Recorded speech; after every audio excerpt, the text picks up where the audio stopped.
6 mois après la rencontre de Paris, les ministres des Finances des 15 pays ayant en commun le franc CFA se retrouvent à Brazzaville pour discuter des problèmes de coopération économique.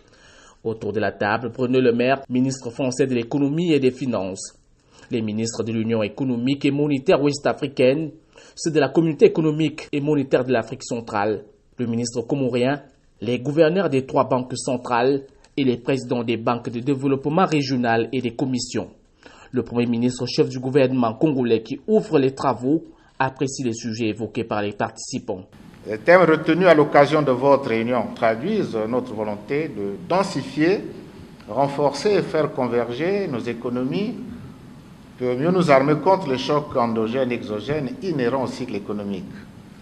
Il s'agit aussi de mutualiser nos efforts dans les réponses qu'il convient d'apporter à un certain nombre de défis à relever, tels que la lutte contre le blanchiment des capitaux et le financement du terrorisme, sans oublier l'indispensable stabilité de nos systèmes financiers qu'il faut préserver et consolider.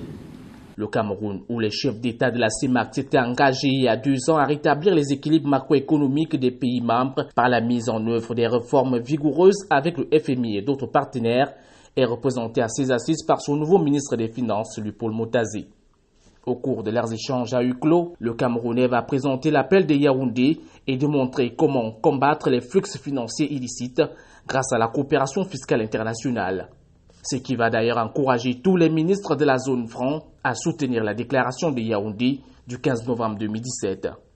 La dite déclaration encourage d'ailleurs les pays africains et le soutien du secrétariat du Forum mondial sur la transparence et l'échange des renseignements à des fins fiscales à explorer une collaboration destinée à conforter les efforts des pays africains dans la lutte contre les flux financiers illicites pour améliorer la mobilisation des recettes intérieures. Les administrateurs représentant la France et les pays d'Afrique francophone de la Banque mondiale et le FMI sont également revenus sur la situation macroéconomique en Afrique subsaharienne.